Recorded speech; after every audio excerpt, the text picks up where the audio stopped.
"260 highly qualified Jewish professionals from all over Europe gathered in the German capital to meet with their Israeli startup nation counterparts to network and inspire one another. The Liddell Fly Berlin Conference was held under the auspices of the European Jewish Fund. IBA reporter Denison was there and filed this report.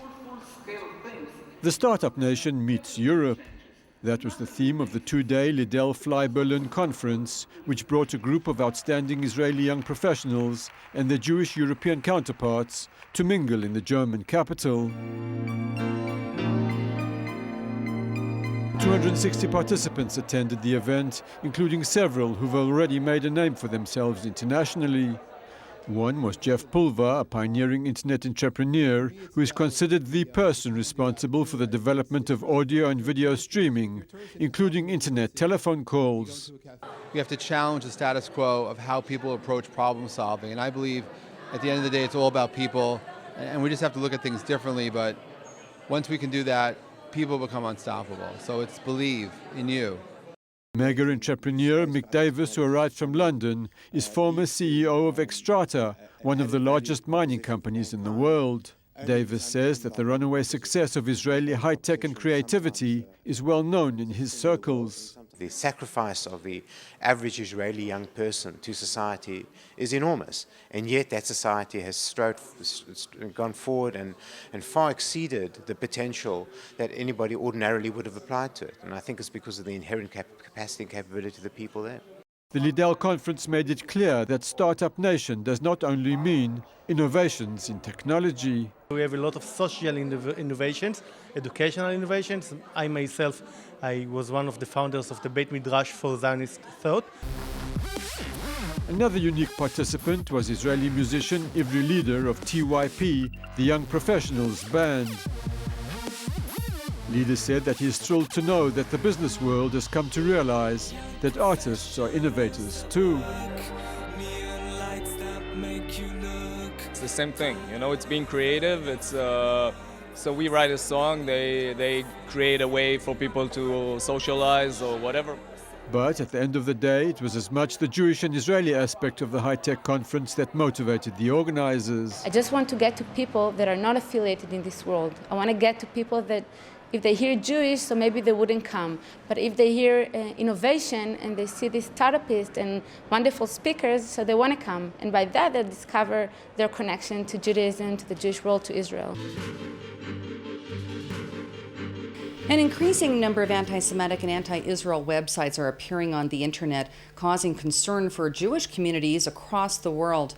The subject took center stage at an international conference in Hungary on hate speech, sponsored by the European Jewish Fund. IBA special correspondent Leah Zinder was there and filed this report. The experts who gathered in Budapest were united on one issue. There's a battle raging against Jews and the State of Israel. The battleground is the internet, websites and social media. And it's being waged by what the conference called enemies of freedom. Social media has turned out to be a very powerful weapon in the campaign against Jews and against Israel. By being the voice of many people, millions of people throughout the world, and allowing their own words to come through unedited, unfiltered. It was Henry Ford who first expressed concern over what he called the international Jew. We need the law because what we have to do is to make sure that when someone actually oversteps a particular red line, he will face the music. And the music here is the music of the law, and he should end up in jail. You really can't stop it by the law, because the people who actually support this kind of parties or speeches, they will feel that the state is indeed against them and against what they think, and it will only reinforce them. What is evident is that the internet is here to stay, and from now on, political battles will be increasingly won and lost in the social media. Based on its research, the Political Capital Institute, which hosted the conference, had a few tips on how to deal with the dark side of the web. I think even the overall human rights rhetoric should be renewed somehow, and new arguments should be found that can be catchy for the youngsters as well, because right now what we can see is that sometimes intolerant ideologies are much more catchy for the youngsters than the tolerant ones, and it was not always the case. A Limud Jewish Learning Seminar was held in Lithuania, where some 3,000 Jews live in the shadow of the once thriving and prosperous pre-Holocaust Jewish community. Lithuanian Jewish leaders say that such events are vital today to keep the tiny community cohesive and alive. It's Friday afternoon, and registration is underway for a Limud Jewish Study Weekend at a spa hotel in the Lithuanian resort of Druskininkai, once a favorite vacation spot for the Jews of Lithuania.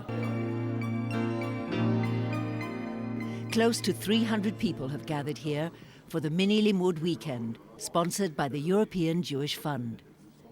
The participants are all members of Lithuania's tiny Jewish community that's struggling to maintain its existence. The main aim of the event is to try to attract, through a different way, the people who are not so much affiliated with the community, or maybe they would like to affiliate, but there are not so many events for them. The accent at this Limud event is on young families and those who are attending for the first time. For that reason, children are kept busy with activities designed especially for them, while their parents can choose from sessions ranging from the light to the serious, from beauty workshops to lectures and discussions on Jewish history and the Talmud. Our people are mostly post-Sovietic people, people that grow up without religion. And for them, last 20 years is like starting school for Jewishness. 95% of Lithuania's 250,000 Jews were murdered in the Shoah, the highest percentage of any European country. 100,000 Jews and 600 years of Jewish scholarship drowned in a sea of blood. There are officially 5,000 Jews in Lithuania today. The unofficial count is under 3,000. And here at Limud, we meet Anna. Like her mother before her, and like many others in the community, Anna is married to a non-Jew. Very, very lately, I feel somewhere inside of me some kind of arousing need for becoming a part of it again and bringing my children closer to the Jewish community. Community leader Faina Kukliansky says she believes current conditions for Jewish revival are good. I'm afraid to say, even I don't know how long it will continue, but the situation that we have today, we have just a good environment for the Jews to continue their staying here in Lithuania, to developing their community. Leading experts on nuclear disarmament met in Switzerland today under the auspices of the International Luxembourg Forum on Preventing Nuclear Catastrophe.